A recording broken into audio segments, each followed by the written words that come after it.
I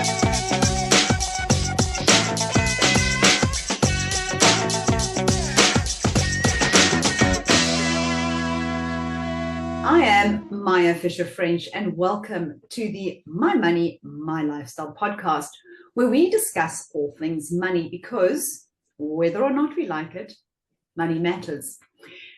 A couple of months ago, I was having a conversation with financial advisor Munya Shumba, and he was relating a story about a woman working as a personal assistant who took out an investment for her newborn because she wanted her daughter to have R1 million by the time she was 21. Now, this sounds wonderful, and I mean, what a great mom to have. But as Munya and I were discussing this, the point was raised that this new mom was thinking about her child, but not her own financial future. What about her retirement? What about the fact that we have a national crisis where parents do not have enough money to retire and are now a financial liability to their children? So welcome to Munya, because we're going to carry on this conversation today. Thanks for having me, Maya. Looking forward to it. Looking forward to unpacking this in more detail, because you actually wrote an article, which is what reminded me of our conversation. You wrote an article recently about this issue, but also about the issue of black tax. And I absolutely loved the intro into that article, where you wrote, "There are no parents on the face of the earth that look at their newborn child at birth, wrapped up in a soft baby blue or pink blanket, look at each other and say lovingly, 'Honey, we did it. Look at our retirement plan.'" So just explain to our listeners what you meant by that. Well, there was a bit of sarcasm behind it, and I was really just trying to drive home the point that there's no parents that at any point want to be dependent on their kids, and the only way to prove that is to go right at the beginning, to go right at the source and to look at the time the child was born, and they think, oh, thank heavens, we're going to be okay now. And the point is, all of a sudden the parents are in their 50s and 60s, but now they're 70s, and they are reliant on their kids. So the question now becomes, well, clearly that wasn't the plan from the get-go. So what was the actual issue? What was the plan? So that's what the article then unpacks, as we go along. But I had to kind of lay down those foundations to try and bust that myth a little bit. And I think, that's exactly in the article you were saying. And of course, as a financial advisor, you come across parents all the time. So you are having these conversations on a regular basis. And I look at so many, myself and all my friends and everyone, it's the same thing. And I think you say every ounce of resource is put to looking after children. And you say that they'll sit with you. And often it's actually the first touch point you'll have with someone is because they now have a child and now they're worrying about finances. They're saying, I want to educate my child. I want my child to have the best. And they put their own needs right at the end. I think that's what happens when you become a parent, where all of a sudden something takes over, where it's no longer you who's important. And there's this child now that's in the picture. And you obviously want to make sure that, you're giving them the absolute best. But I think, what people don't know as parents or as any individual is that so much progress can be made by just putting away small amounts of money, as long as you're doing it for long enough, and you don't necessarily have to give it all up for the child. And that's normally the misconception to say, well, look, you'd be amazed, how far a couple $100 will take you over 30 or 40 years. It's extremely powerful. And I think once you start to, educate the individuals on the importance of just being a little bit consistent, starting early, they'd be amazed that they can actually have the best of both worlds actually in the end. And let's go to that, because I want to ask you that question. Now, how do you find as a parent that middle ground? Because, it's not just about buying your kid the latest iPhone, okay? Because actually for most parents, it's actually about education. They're having to sacrifice retirement funding in order to pay the school fees. So how do how do you argue with a parent saying, listen, you can't just be putting it all into the school fees. You've got to be looking at other things. How do you have those conversations? I think it's a very difficult conversation to have. And, for me, I think the only way to try and bring it home is one of two things. Number one, it's something as a financial advisor, if you've got a relationship with the client, If you can't bring it in at the inception, even at a minimum, what you have to do, through that touch point that you have, every 6 months or every year, is to try and bring it in gradually. And the number one thing I've always seen is if I do manage to get a client to commit to some kind of retirement planning, as the years go on, all of a sudden it's 2, 3, 4 years that have gone by. And, there's a little bit of money there showing up in the kitty. Then they turn around and they go, I've gotten this far just by doing this over the last couple of years. And they now see that the consistency is actually the key. All of a sudden, they took a look at 3, 4 years later, and they say, well, we've actually been getting by just putting away this little amount, on a monthly basis. How far would we get if we now actually did this, or if we did that? And all of a sudden, it's kind of like working out, where, when you start to see a little bit of progress and, the pants are feeling a little bit loose, where you start to say, well, maybe I should do a little bit more, or do a little bit extra, or be a little bit more disciplined. And all of a sudden, you start to really, really take off. I do think it is about a mindset. And there is a mindset that there is this sacred ground that I won't go there. I won't tap into those retirement funds. It is just a non-negotiable. And I must tell you, my husband and I have worked for ourselves. We've been through many ups and downs in our financial lives. Let me tell you, many. Yeah. And one of the rules we've always had is to never touch our investments, ever. It was just, we will cut everything down to the bone, but we won't touch our investments. But at the same time, we also agreed that we would educate our children to the best of our financial ability. So it was an understanding that it wasn't we will educate our children at any cost. It was within our financial ability, and that for us included meaning that we still kept our investment. So it was often finding that it's just having a basic principle in place. And, there were, believe you me, there've been tough times, but we would rather cut our grocery bills and our other bills than affect our children's education, for example. But I think one of the challenges I see is, especially when women, they have a child and they want to take that time off work, and they will, of course, possibly they resign from their employer, and they use the money from their pension fund. So I'll tell you what, Maya, the ability to be able to make that sacrifice, just like you've touched on right now, to be able to say, I know how important this is long term. The only way that works is if you understand finance, if you understand numbers, if you understand how investments work, is if you understand that if I cash out this money, right, it's not about me catching up on that 3, 4, 500,000, over the next 6 years. It's about the fact that I've lost 20 million, right, 20, 30 years from now. So it's very difficult for someone to see that if they don't understand the finance, which is where education comes in. And I believe that we have a role, and I say us, we have a role to put a bigger magnifying glass on that education. Because I'll tell you what, the more people who actually understand it and they go, oh, this is how this is why this is important. I'm not saying everyone, but you'll have a lot more people who have that discipline to be able to dig in and to be able to dig deep when those tough times come, to say, you know what, maybe I shouldn't change my car. Maybe we can actually downgrade on the grocery bill. Maybe we can make sacrifices everywhere else, because this pillar here is so important. And maybe just to touch on one point, someone made a wonderful comment on an Instagram post recently, and this lady, she was actually responding to a post on investing long term, and she said something, and then she says, Munya, it is sometimes so difficult to pay this premium every single month for my retirement planning. But you know what? Doesn't matter how bad it is, I do it anyway, because I know how important it is. And then we actually continue that conversation in the DMs in a lot more detail. But that ultimately is the mindset, because she gets it. And the more people that gets it, not everyone, but a lot more people will have that mindset. And, I think it's also just little things, and I agree with you. I think it's understanding compounding, and I can't remember who said it. They said, he who understands compounding earns it, he who doesn't pays it, right? Or something along those lines. But it is compounding. So now I often use this example of say, for example, you have 100,000 Rand investment, and there's a 10% return. Yeah. That's 10,000 Rand. That doesn't excite people. I'm better off using that money to go on a holiday or pay off my bond Yeah. or whatever, right? People think, Yeah. 100,000, 10% return, 10,000 is not exciting.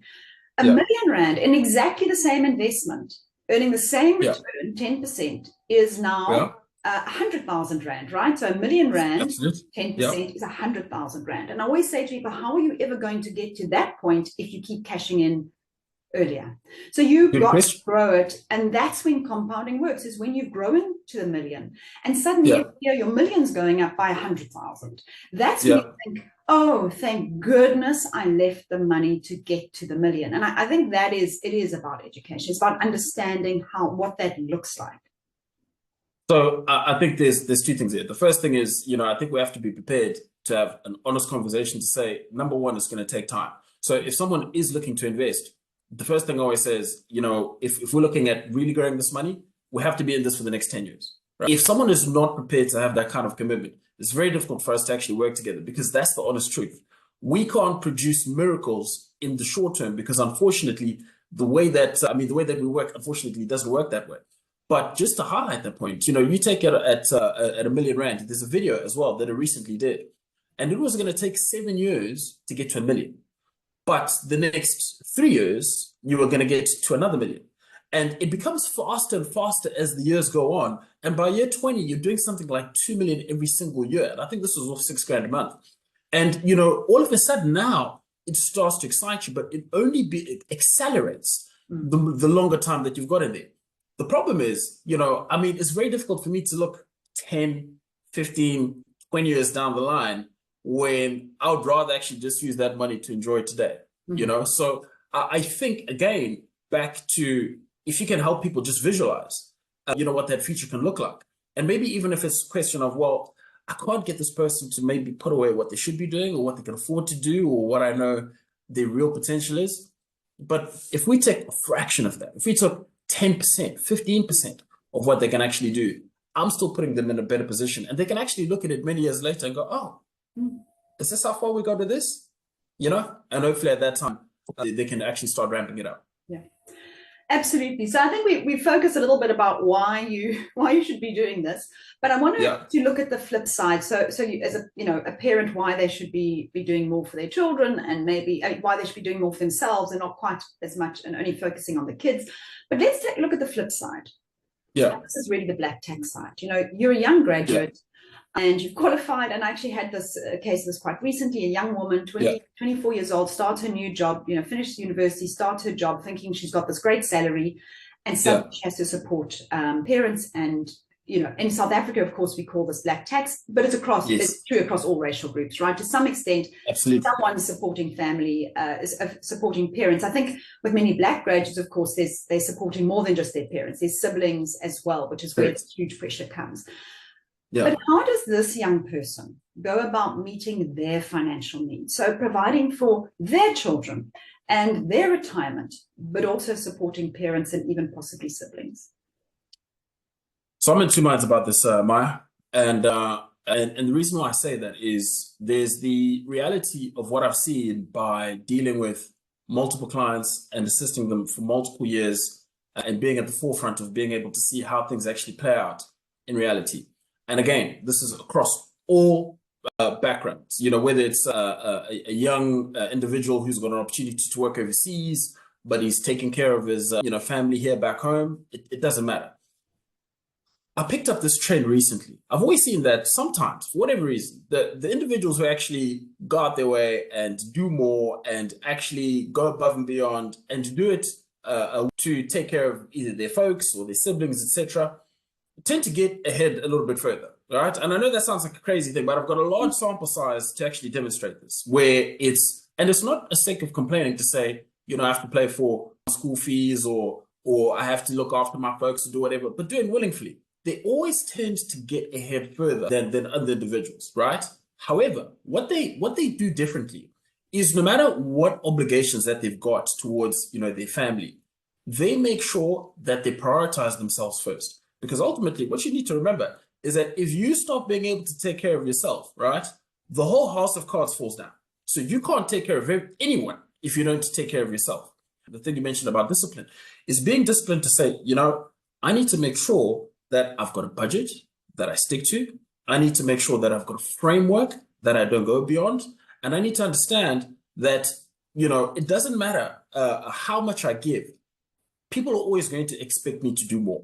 So we need to be able to put a cap. And maybe that cap can adjust over time as my personal circumstances change as well. But beyond that limit, it's a question of, well, I'm sorry, it is what it is. You're going to have to wait until next month. I'm sorry, there's nothing left. You're going to have to wait for 2, 3, 4 months from now. And you have to be able to learn to say no. So that is the big key. What I've seen that they've got in common is, yes, they're willing to help, but they're also very good at saying no. Because they know if they take off that seatbelt and anything happens to them, well, they've not just done themselves a disservice, but they've done everyone else a disservice by being too free or too willing to overextend themselves. And I just want to interject there because I think this is an extremely important point. And one of the big things I pick up is debt as a result of this. So somebody starts working and the family demands are so huge and the parents simply say, well, you're now working, we need to finish, we want a house, we want this, we want that. And the children take on debt. That's how they meet those needs. And suddenly, within 2 years of them working, they are basically over indebted.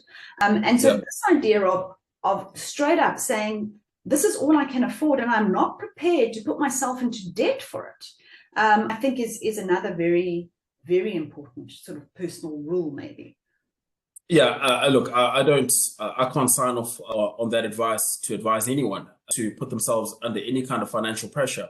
And, as much as maybe someone might be upset with you, the short term by, standing your ground and saying no, I definitely think that they'll love you in the long term, regardless, if you manage to continue supporting them.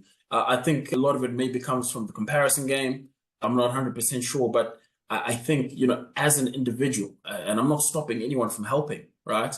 And I'm not saying to anyone that they shouldn't help, but really critically, you shouldn't go above your means to support anyone else, because at the end of the day, it's never going to be enough. There's always going to be something new coming up. There's always going to be, something else. And it's a tough thing to do. But I think not just in your finances, but in a lot of things in life, you really have to get good sometimes at being able to say no. And it's a tough thing to do. But if you can master that, I think people they understand your viewpoint straight away, and they can move on and they can accept that. I think people will love you even more by being able to say no. And I think also this is interesting for me, where a financial advisor can also play a role, because you talked about the people who get ahead are the people who accept the family responsibility. But I think they accept responsibility in general for themselves as well. So they will tend to be more planned orientated, possibly working with a financial planner or a financial advisor to say, and it's in saying, because I think what happens is it's easy to be swayed when you don't have a plan.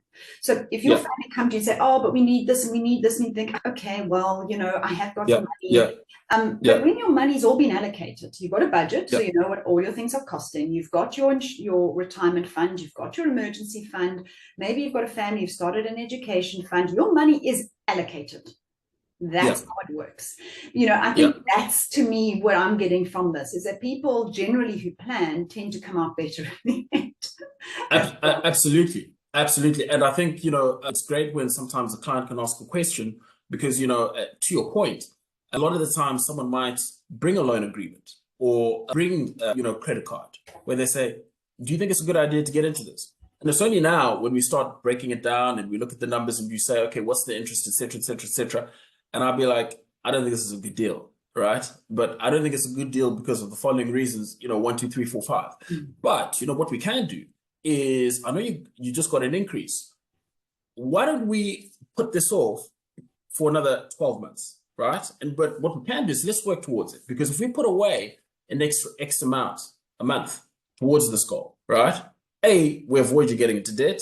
B, we can use your own resources to be able to pay this off, and it's going to be better for you for the following reasons, et cetera, et cetera, et cetera.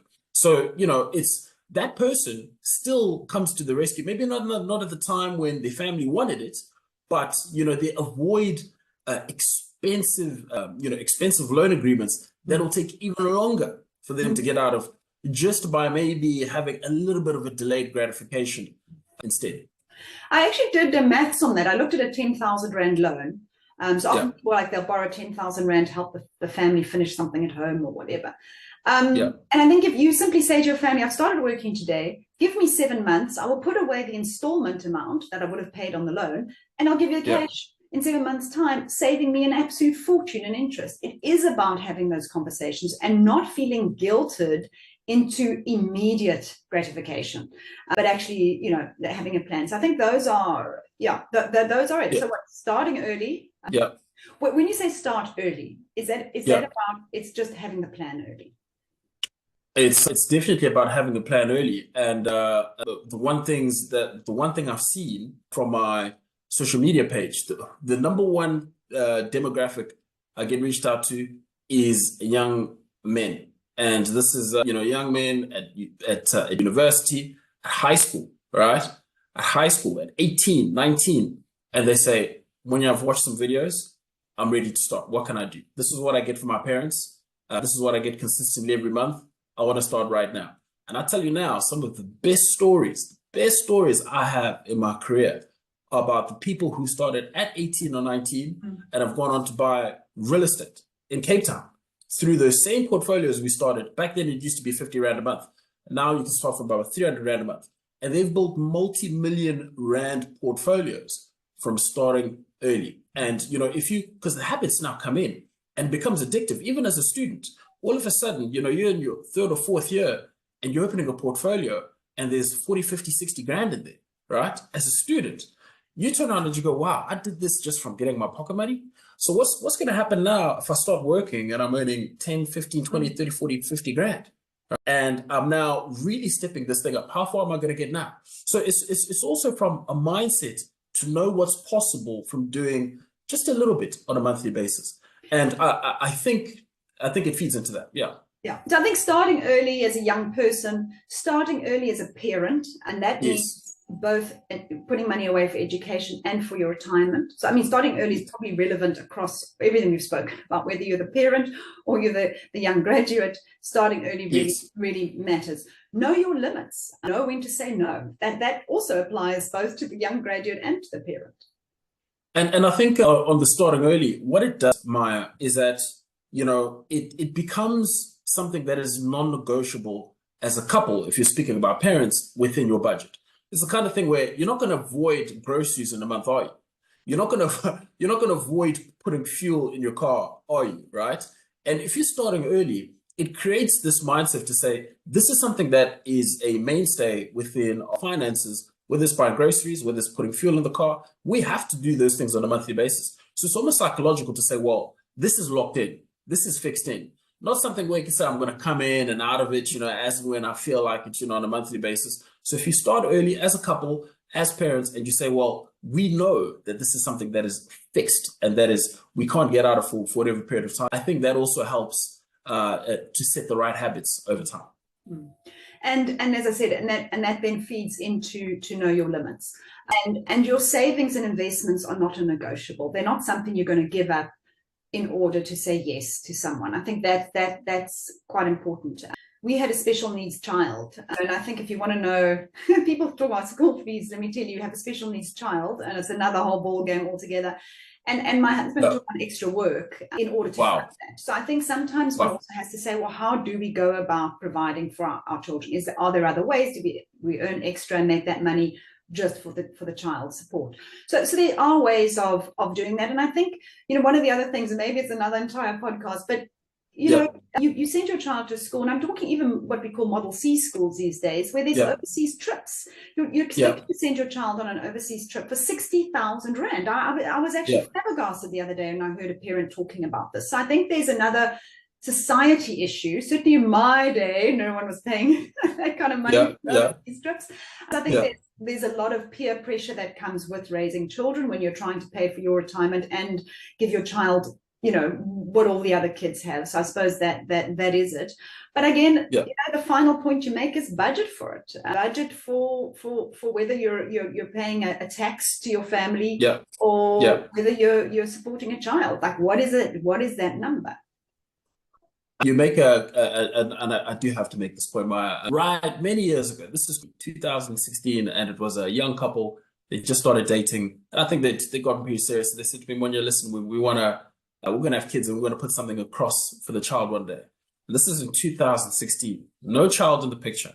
Only about 7 years later, when by the time a child came into the picture, and they've been saving for many, many, many years. And there was an absolute fortune in there. And, to have that kind of foresight to say, well, the child's here now. And, we're going to start now. And of course, look, it's a unique circumstance. However, if it's something that you do want at some particular point, there's nothing wrong with getting on the runway, even at a minimal amount, right? Long before the child is even in the picture. It'll give you such a head start. And some of these things like overseas trips, or sending them to a certain kind of school, you bring a lot of things in play by, really giving you, a big run up, long in advance. Wow, I mean, that is an amazing strategy. Those are serious planners, those people. But again, it actually comes down to buying your first car. You could buy a car for 200,000, or you could buy a car for 400,000.